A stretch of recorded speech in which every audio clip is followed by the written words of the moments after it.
अमेरिकी राष्ट्रपति Donald Trump को अमेरिकी सेनेट में एक ऐतिहासिक प्रस्ताव से झटका लगा है, जिससे अब ईरान पर हमला करना उनके लिए मुश्किल हो गया है। तो इसने मार्केट में काफी रौनक बढ़ा दी। ट्रंप को इस करंट से घरेलू equity benchmark indexes Sensex 900 points अधिक उछल पड़ा, तो निफ्टी 50 भी 24,100 के काफी करीब पहुंच गया। ब्रॉडर लेवल पर भी मार्केट में अच्छी रिकवरी आई और शुरुआती गिरावट से उभरते हुए निफ्टी मिड कैप 100 और निफ्टी स्मॉल कैप 100 ग्रीन हो गए। सेक्टर वाइज मेटल शेयरों ने जोरदार वापसी की कोशिश की और निफ्टी मेटल करीब 1% की गिरावट से रिकवरी करते हुए ग्रीन हुए, लेकिन मुनाफा वसूली के चलते ये फिर 0.40% की गिरावट के साथ बंद हुआ। आईटी सेक्टर और प्राइवेट बैंकिंग सेक्टर ने मिलकर मार्केट में शानदार रौनक बिखेरी और इनके निफ्टी इंडेक्स करीब 2% मजबूत हुए। शुरुआती कारोबार में गिरावट के बाद पीएसयू बैंक में भी रिकवरी हुई और अब इसके निफ्टी इंडेक्स करीब आधे फीसदी की बढ़त है। शुरुआती कारोबार में गिरावट के बाद पीएसयू बैंक में भी रिकवरी हुई और अब इसके निफ्टी इंडेक्स करीब आधे फीसदी की बढ़त है, तो निफ्टी रियलिटी 2% से अधिक मजबूत हुआ।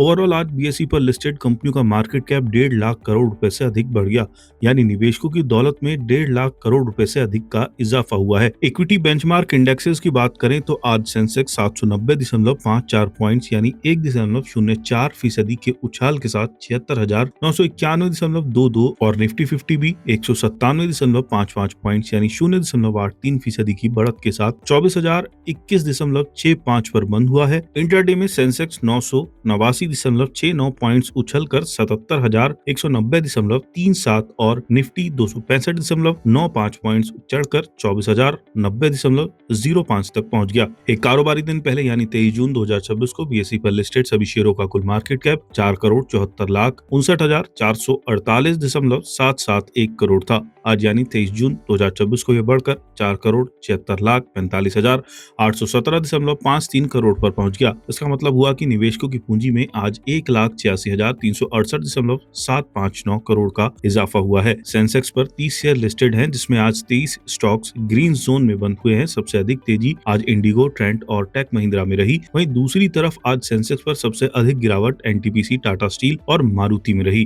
25 जून को कैसी रह सकती है बाजार की चाल? एलकेपी सिक्योरिटीज में सीनियर टेक्निकल एनालिस्ट रूपक डे का कहना है कि उम्मीद के मुताबिक आवरली चार्ट पर बढ़ती ट्रेंड लाइन पर सपोर्ट मिलने के बाद इंडेक्स में तेज रिकवरी हुई। इससे निफ्टी में जबरदस्त उछाल आया और ये वापस 24,000 के स्तर के ऊपर पहुंच गया। ऊपर जाने से पहले पिछले 2 ट्रेडिंग सेशंस के दौरान इंडेक्स को 20 ईएमए पर सपोर्ट मिला था। आवरली आरएसआई पॉजिटिव क्रॉसओवर में बना हुआ है, जो दिखाता है कि मार्केट की अंदरूनी मजबूती बरकरार है। इसके अलावा निफ्टी ने आवरली टाइम फ्रेम पर 20 ईएमए और 50 ईएमए दोनों को फिर से हासिल कर लिया है, जिससे शॉर्ट टर्म आउटलुक और बेहतर हुआ है। साथ ही डेली चार्ट पर 20 ईएमए से हुई अच्छी रिकवरी निचले स्तरों पर मजबूत खरीदारी आने का संकेत दे रही है, जिससे पता चलता है कि खरीदारी अभी भी एक्टिव है। डेली टाइम फ्रेम पर निफ्टी ने 20 ईएमए सपोर्ट जोन के पास पियर्सिंग लाइन कैंडलस्टिक पैटर्न बनाया है। ये शॉर्ट टर्म में जबरदस्त रैली की संभावना का संकेत है। ऊपरी स्तरों पर 24,500 और 24,800 पर रेजिस्टेंस दिख रहा है। निचले स्तर पर 23,800 के अहम सपोर्ट लेवल के तौर पर बने रहने की उम्मीद है। बंधन लाइफ में सीनियर वाइस प्रेसिडेंट और हेड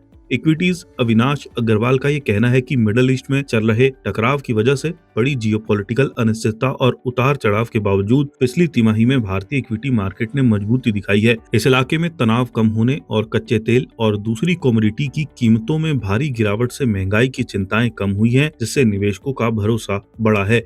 इससे मार्केट में रिकवरी आई है और अप्रैल के बाद से मिड कैप और स्मॉल कैप शेयरों ने सेंसेक्स निफ्टी के मुकाबले बेहतर प्रदर्शन किया है। घरेलू फंडामेंटल भी मददगार साबित हो रहे हैं। खपत बढ़ने के लिए पॉलिसी में बदलाव, टैक्स में राहत और डेटा सेंटर में निवेश के लिए इंसेंटिव से banking, capital goods, power, infrastructure और कुछ खास इंडस्ट्रियल सेक्टर में निवेश के मौके बन रहे हैं। इसके अलावा विदेशी निवेशकों की रुक रुक कर होने वाली बिकवाली के बावजूद घरेलू स्तर पर लगातार आ रहे निवेश मार्केट को मजबूती दे रहे हैं। आज के नजरिए से देखें तो आने वाले नतीजों सीजन पर सबकी नजर रहेगी, क्योंकि कंपनियां मार्जिन पर कच्चे माल की बढ़ती लागत के असर की जानकारी देंगी। हालांकि कुछ समय के लिए दबाव बना रह सकता है, लेकिन महंगाई में कमी, रुपए में स्टेबिलिटी, बाहरी जोखिमों में कमी और मांग में सुधार मध्यम अवधि के लिए पॉजिटिव संकेत दे रहे हैं। ग्लोबल अनिश्चितता के बीच सोना पोर्टफोलियो के लिए एक अहम हेज बना हुआ है।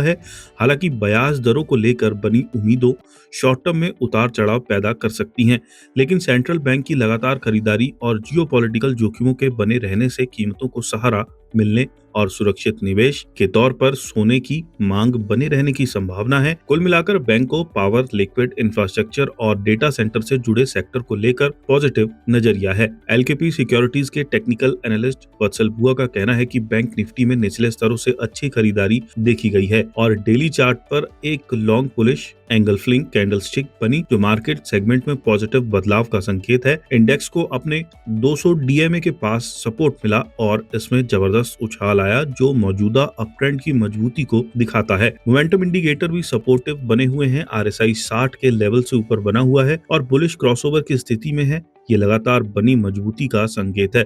मंगलवार को आई भारी गिरावट के बाद अगले सेशन में बुल्स ने जबरदस्त रिकवरी की, जिससे पता चलता है कि चार्ट का बुलिश स्ट्रक्चर अभी भी बरकरार है, इसलिए गिरावट पर खरीदारी की रणनीति अपनाई जा सकती है।